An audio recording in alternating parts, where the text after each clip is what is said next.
Today we will work on displaying the cart and checkout summary section in a model. So the cart order summary should have everything within the model excluding the bottom buttons.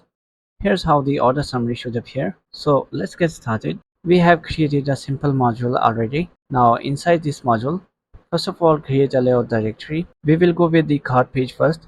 So go ahead and create its layout file. Before going further, we must know where should we get started.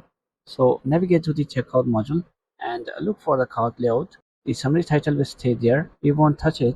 So we will be displaying the cart shipping block and the cart totals container within the model. We will include the coupon block as well.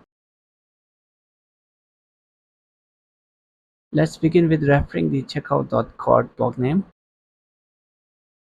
The model action button will be positioned below the cart summary block, right under the summary title. So rather than introducing complexity, let's add a custom block under the summary title. Specify the path to the template file. The block should be positioned after the summary title. Next, create the JS layout data.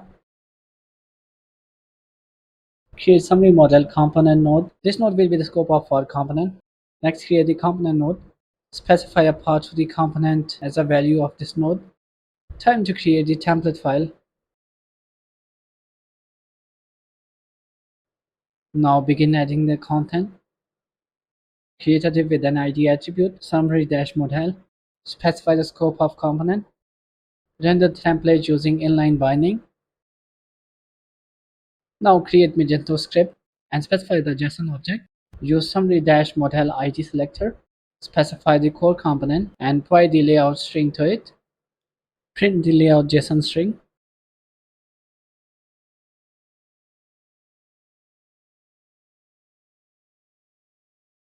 Now let's go ahead and create summary model component. We will keep this component as simple as possible.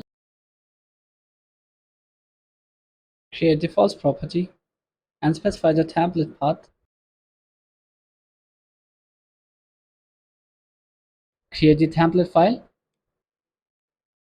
Now inside the template file, create an anchor element. This element will be used to trigger the model. Specify the classes. Now open the cart layout file and create a container node next to the block. This container will be used to hold all of the summary content. Let's call this container cart summary model. We see the class name is important here because this class name will be provided as a model selector. Now back from cart layout, we will choose move shipping block inside our newly created container. Create move node. In element specify the shipping node name, while in destination specify the container name, and this node should be kept at the top. Next, go for the cart totals, and it comes after the shipping block. Then we will move coupon block inside our container, and it comes at the end. Now let's keep the order summary model class hidden by default, so it should be kept hidden until model shows up. We would add model logic inside the summary model component, but we won't do that here now for the sake of simplicity. We will need similar logic for our checkout summary component as well. So we will create a mixin which will push custom logic to any of the related component. Go ahead and create a mixin for summary model component.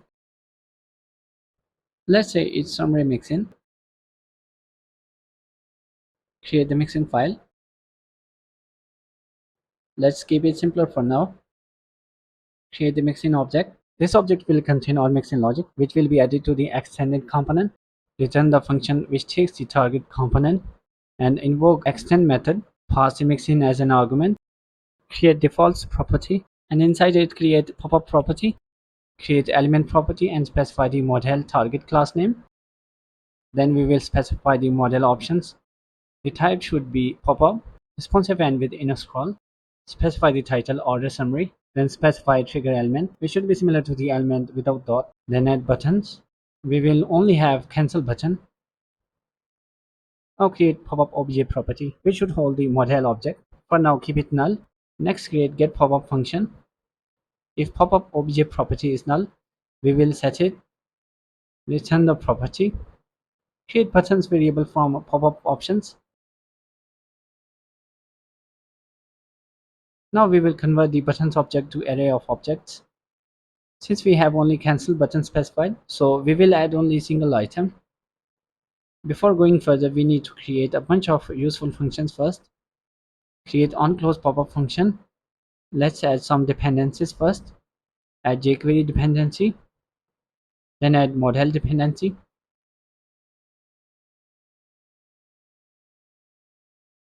The close pop-up function should call the close model function using pop-up context and return current instance to make function chainable.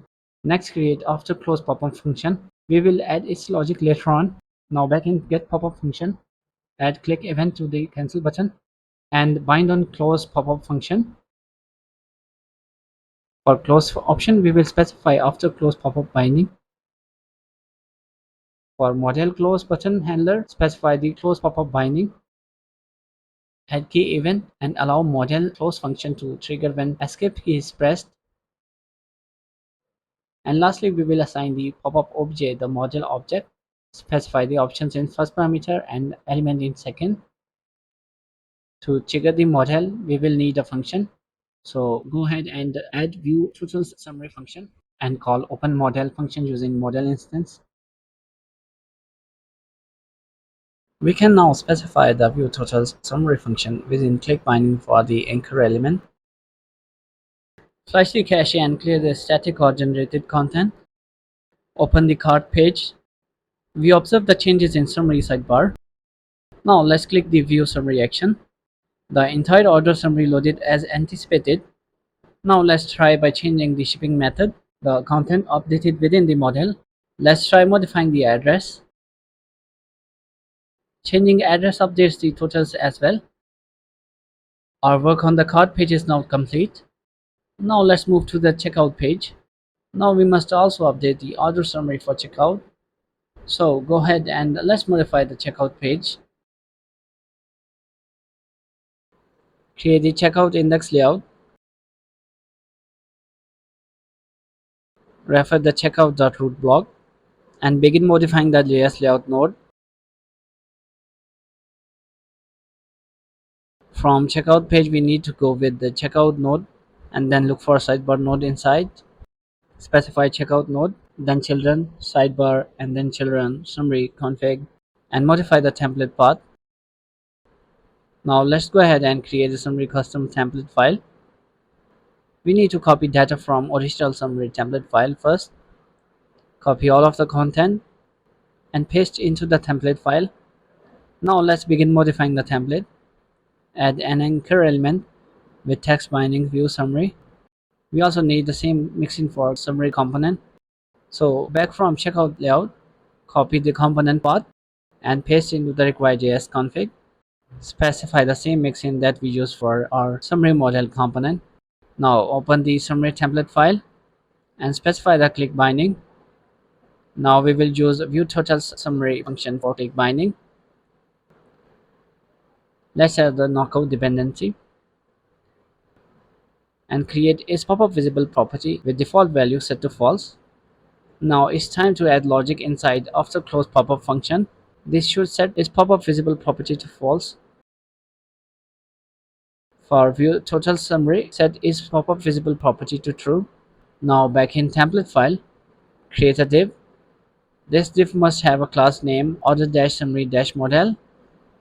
Then add the visible binding and specify its pop-up visible property. Move the template inline binding inside the div. Now time to test the checkout changes.